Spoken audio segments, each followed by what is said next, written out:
and the conditions aren't so great. So we have to definitely do flash, and it's very, very simple flash setup. So I've got a really cool setup here today. I've come with just my little case, my little Porter case, and in it I have my Lightsphere commercial and fashion kit. And what I've done here today was I basically just put up 2 snoots on stands. So rather than have a very, very complicated amount of power packs or anything like that, I just have a camera on a tripod and then 2 stands. And that's basically it. Now the way that this is all triggered is I'm using a Phottix radio system. Now this is my method of choice for shooting outdoors because it travels, I think, a couple hundred yards or something like that, but also with these big knobs in the back I can just instantly switch to high-speed sync, change the channels, but most importantly the exposure groups.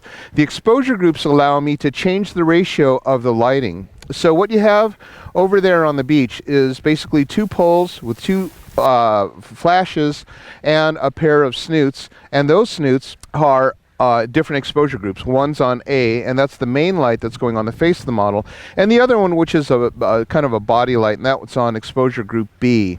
So one thing I want to show you here is the available light versus the flash. If I shoot on available light, what winds up happening is the light controls me, and I have to basically deal with whatever light there is. And this is almost noon, so it's basically straight up sunny sky, and it's not going to look very good. It's going to be kind of harsh light cutting in on the model, and we'd have to kind of wait towards sunset or something like that. When I put the camera on manual, what I'm basically doing is I'm taking 2 photos at the same time. The first one is the camera capturing the available light. Because I'm on manual, I can take this thing up, as you see I will, up to 1/8,000th of a second. And in this case, f2.8. And the reason why I want to shoot it at 1/8,000th of a second is because I want to darken all of the background and make it look like a blue sunny day. The next thing I'm going to do is I'm going to put this lens on f2.8 because I want the background to blur out a lot. And that's one of the reasons why we choose such a large honking lens like this Sony G-Series 70-200 f2.8. This will give me the most beautiful results because not only is it really crazy sharp, but it also will give you a very beautiful blurry background. So that's my setup here today. Is I basically have, and then the Ninja's only here just to show you how the shoot's going to go. So I've got kind of a blustery, windy beach, and I need to control this lighting. And the way that I'm going to do that is bring the 2 flashes very, very close to the model with the spheres on, and I'm going to model with a very cylindrical light. Let's go over to the little spheres here and I'll show you what's going on. So right here I've got the Phottix controlling 2 different exposure groups. Let's walk over there and I'll show you what that's doing.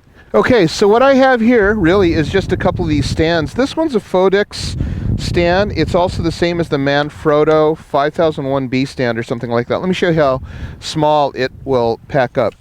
Really compresses into a tiny, tiny little thing like that, and we'll do one more. And so it really is less than 2 feet. And then what happens here is I basically just take that out.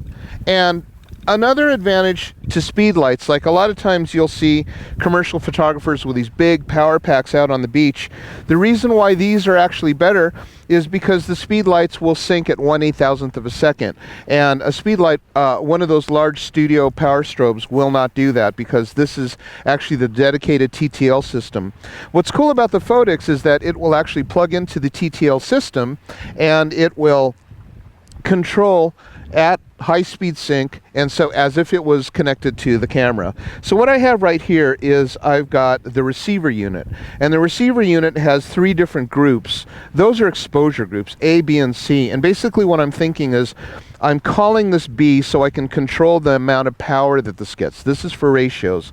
This one is going to be the flash group, exposure group B, and of course it's on. Then on the other side, and this is what's really neat about Phottix is that you can just, like with these large knobs, just choose the channels. So we're on channel 2, exposure group B, and then this is just going to be my secondary light on the model to give a lot of really nice three-dimensionality. Now the reason why I want to use 2 is because rather than just have directional, I want it to be very 3D lit against this type of a background, and it'll be very, very dramatic.